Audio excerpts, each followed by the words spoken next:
2.7 million. And as long as we stay underneath that, it's a 20-80 split then. Well, that's all, including our 20-80 split. That includes 20-80 split share for city. So that's the total amount, including 20-80. And so, as far as change orders, though, you allotted 10%, so you allotted 2 million, a total of about 2 million on this project. Is that correct? That's normally the threshold. Normally they go up to $2 million. Okay, so what have we spent when we approved these today? At this time we are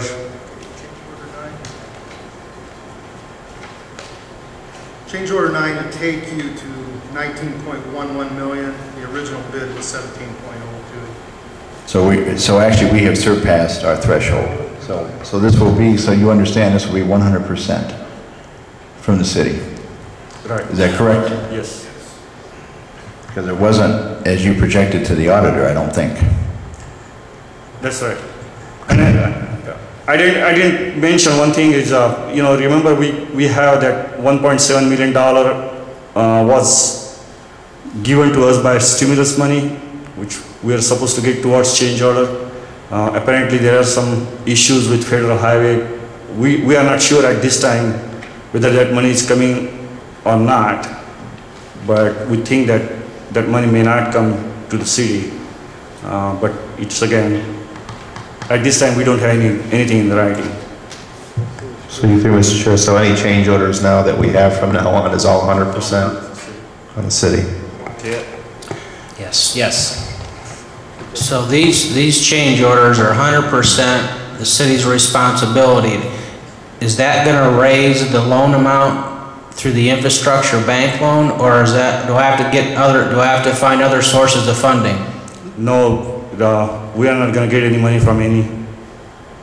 So our loan amount does not go up with these change orders? No. So we're going to have a large negative cash amount in this fund until I can determine where I'm going to come up with this extra money at?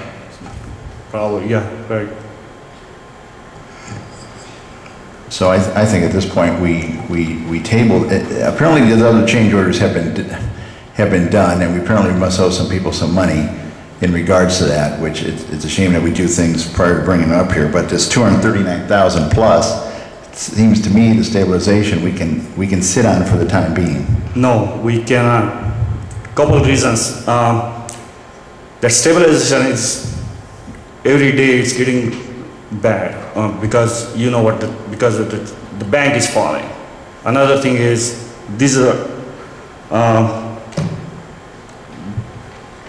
the cost prices given to us were actually given limit to end of May, or you know, technically end of May, but we can probably push it a couple of weeks, but we had to give them authorization, otherwise the prices do not, you know, stand for 239. They will probably go up. Yeah. What Mugen's saying is the contractors agreed to hold the prices they've submitted to us for that work through the end of May. Now I'm sure that we can get a couple weeks out of them on that prior to authorizing the work, but at that point in time they've only guaranteed to hold their prices again through the end of May. Yeah, I'm sure I could get an extension for a few weeks.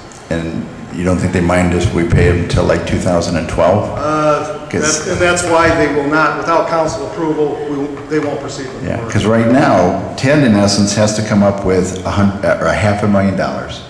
He has to come up with $500,000. I don't think this finance committee understands it. He has to come up with $500,000. Yeah. Is there, Mr. Chairman, yes, if I may?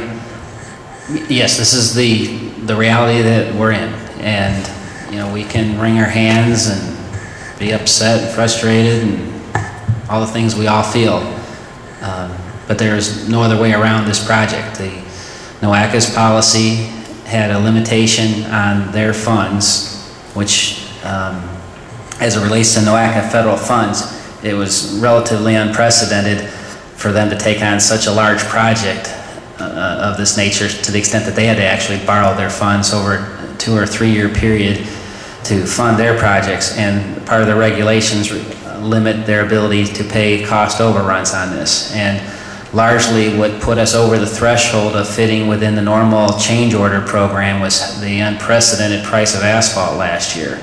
That's what threw things out of normal realms of change orders just in that asphalt. So we've got huge sums of money and capped the amount of money from NOACA. We borrow from the State Infrastructure Bank Loan Program, the max that they would make available to us, and we're on the hook for the balance of the funds. There's the slope, and all these change orders are conditions that were determined in the field, and the experts did their best to anticipate these many items, but no project covers every item completely. There are conditions that come during the course of a project. This is what it is, and there is no amount of oversight and professional expectation that would have been any different on this. Through you, Mr. Chair. It's unpleasant as it is. Through you, Mr. Chair. And the last thing to say on that is that to simply not do it or delay it will only compound the problems and cost us more money in the process. Through you, Mr. Chair. Is the landscaping all accounted for? Is there a way to cut back on the landscaping to offset some of these costs? That is possible. However, it will be refunded at pennies on the dollar. The contract, any change order, any items, the landscaping companies have done, I don't know what percentage of the landscaping they've done. I'm sure it's over 50% of the landscaping already, and that which is yet to be done has been ordered and commitments have been made through the growers, and any rebate that might be available to us for that which has not been actually planted in the ground, again, will be pennies on the dollar. If there's $100,000 of plantings undone, if we canceled it, we might save $20,000 out of that $100,000. I don't know what the number is. I think our entire landscape budget was around $500,000, $600,000. $505,000. And how much of that is through, Mr. Chair? Brian, do you know how much of that has been spent? Yeah, right now, through the last estimate and the work that's been done, we're probably about 55% of the dollar amount of that has been spent, or has been placed and installed. $250,000, $260,000 of that 505 has been installed. Yeah. Oh, I'm sorry. Get another question? Vic, get another question? No, I'll listen to what the auditor has to say, but I mean, if we're looking to cut expenses, I mean, that's what we got to do. I mean, even you're going to receive pennies on the dollar. I don't know if that's something that we can research, or if you want to make a comment on that. I mean, and in some brief discussions with the Adam Johnson from the FHWA as well as with ODOT, if the landscaping were to be non-performed, or a portion of it to be non-performed, their 80% that was into it, they take back. They don't put it back into the project. They would look at taking back the 80% that they had to fund their portion of the landscaping. So, based on that, all of a sudden now we're talking about $50,000 of the 20% share that would be available as a credit back, potential credit back to the project. That doesn't include, though, that all the plantings are set aside at the grower. Some of them are common plantings that can be, I'm sure, marketed elsewhere, but we do have some plantings that they've already said that were brought in specifically for this project, that they have on hand in inventory. And I haven't investigated any further what it would cost if we were to non-perform those.